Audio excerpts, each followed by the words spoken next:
Well, hello and welcome, hello and welcome and welcome and hello and welcome. It is un poco mas. Going to be an extremely quick video today on NIO. Ticker symbol is NIO. Those of you who know me as a one-trick pony, SoFi pumper, pish posh.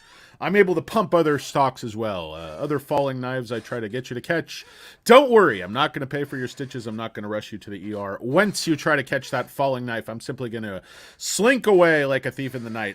No, I do, full disclosure, I know my chair is really creaky. I cannot afford WD-40 based on the heavy losses I've been taking across my portfolio, but want to talk with you about NIO just because their ER is coming up tomorrow pre-market. I believe the stock is actually going to get hit pretty hard because Q1 was extremely weak, but Q2 is actually almost over, and there has been a very, very strong turnaround. So I'm looking for you to buy.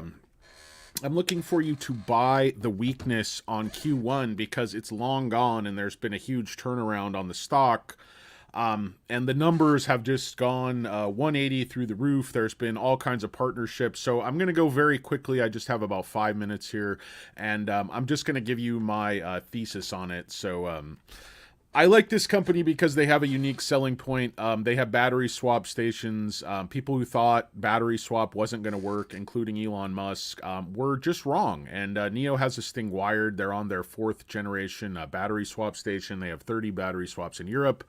They have over 2,400 in China, covering basically the entire country, all the major roadways. And these swap stations are used constantly. People really like them. They give you a full battery in 3 to 4 minutes. With the Gen 4 stations, they're adding the 150 kilowatt solid state, semi-solid state batteries. Those can be put into any NIO, and that's going to increase revenues. People also like the battery swap model because it decouples something very problematic from your car, and that's the battery. You don't wind up with an old battery. You don't have to replace a battery like you might with a Tesla for $25,000. It allows you to basically resell a NIO until the car itself wears out rather than battery. So where are we with the chart? Basically, we've been in a 2-year downtrend. It's pretty neat. It starts back here when everything just went into free fall, sort of late 2022, bottomed out beginning of November, kind of traded along there through the end of November, and has just aside from this big pump here back in 2023, August 2023, and this other sort of smaller pump here at the end of 2023, been just a very neat downtrend, sort of coming down from, I don't know, what is this?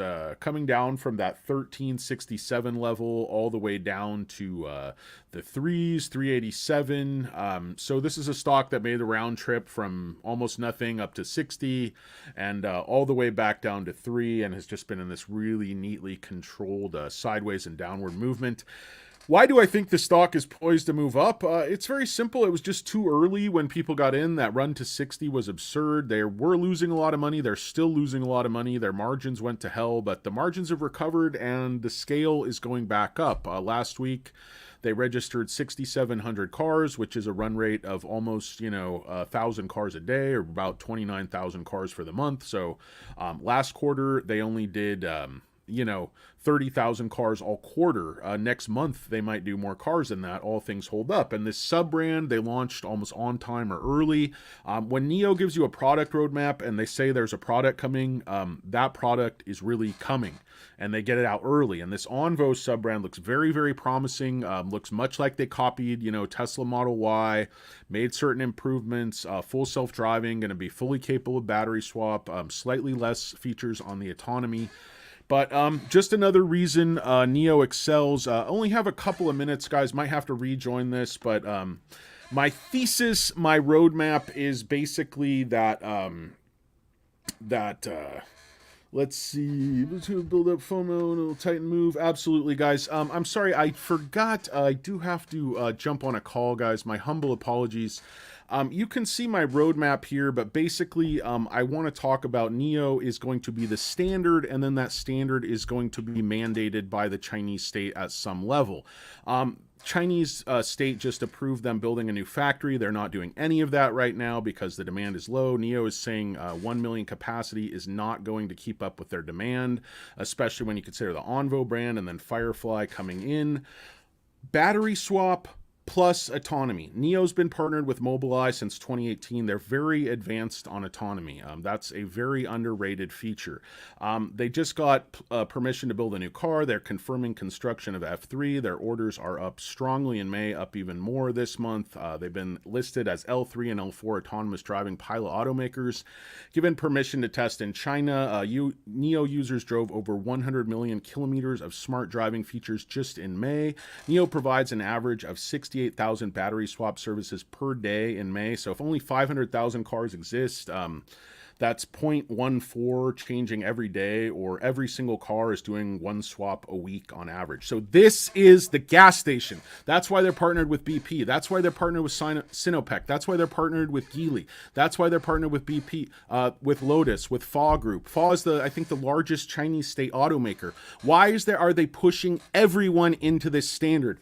Guys, I hate to do it to you. I feel like a jerk. My production values are so far off, but I have a meeting at 4. I'm going to try to jump back on this live stream at exactly 4:45ish, just for a few minutes to finish up my ideas.